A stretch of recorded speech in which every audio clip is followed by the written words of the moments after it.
Hello mga kasikap, update lang sa mga alaga kong chicks, mga alaga kong sisiw. Napakaganda ng panahon dito sa amin ngayon. Ito, green na green ang paligid dahil ito'y nadiligan ng ulan, itong mga halaman ko. Ayan. Ito na nga pala yung first batch ng mga manok ko, no? Bali 4 months na sila. So ang kanilang stage ngayon ay sila yung mga pullet, no? Yan. Ilang siguro 5 or 6 months mangingitlog na yung mga yan. Lalaki na, no? Ang bilis nang lumaki. Tingin ko 2 lalaki. Yan yung lalaki yan, eh. Yan. Lalaki yan. Tapos yung isa doon, yung sa may leeg niya, yung balahibo. Itim yung balahibo ng leeg. Yan ay lahi ng Shamu o Asal. So lalaki rin yan. See, ayan o, haba ng leeg o.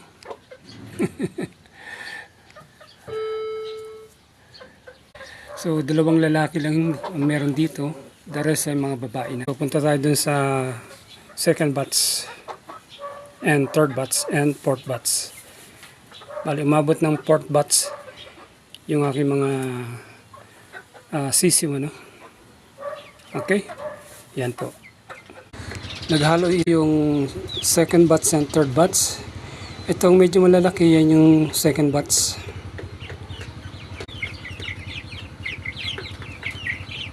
Ayan o. Ayan. So, papansin nyo naman, ano? Merong medyo malaki at merong maliit. Ayan.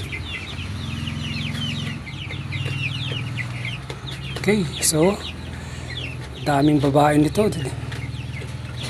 Malamang yan. Pag ito nagsipang itlogan, sawa sa itlog. Hindi na bibili na itlog sa palengke.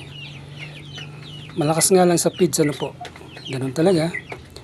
Ayan. So, first, second, third batch. Tingnan natin yung fourth. Ito po. Yan. Halo-halo sila, no?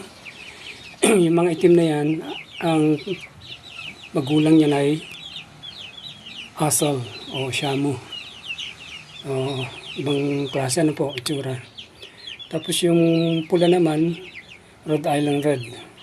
Ang magulang niyan, ang nanay. So, tingnan niyo pong isang ito, may balahibo yung paa. Ayan o. Kikita nyo? Ayan o. So, ang tatay niyan ay Brahma. Doon sa mga itim na sisiw, meron din paa dyan na may balahibo, no? So, ang dami nila, no? So, binilang ko yan, 18 piraso sila. 18. Plus itong dito sa kabila. Itong second and third batch. Tsaka yun nandun sa yung first batch. Lahat-lahat ay 39 pieces. Okay. Isa na lang, magpo-40. Pero hininto ko na muna, no? Sobrang dami kasi medyo makukuha tayo sa feeds. Magagastusin sa feeds. Okay. So, ayan po mga kaibigan, ano? So, wala po akong hindi ko po sila binakunahan, wala silang vaccine, hindi ko sila binibigyan ng vitamins, tubig lang at saka feeds. Integra 4,000. Okay. So yan po, mga healthy sila mga kaibigan, ano? So all in all, first, second, third, and fourth, 39 pieces. Pero alam niyo po, hininto ko na, no? Hininto ko na yung pag nangitlog, nilalaga na lang, pinapakain sa bata. Kasi marami na yan, magastos na sa feeds. Medyo mabigat din sa bulsa. Okay. Alright. Mga healthy ano po. Maamo sila. Hindi tulad ng manok na native. May ilap. Okay. So salamat mga kaibigan. Hanggang sa muli. Patuloy ko kayong i-update kapag yung mga yan ay talaga pong nagsisipang itlogan na. No?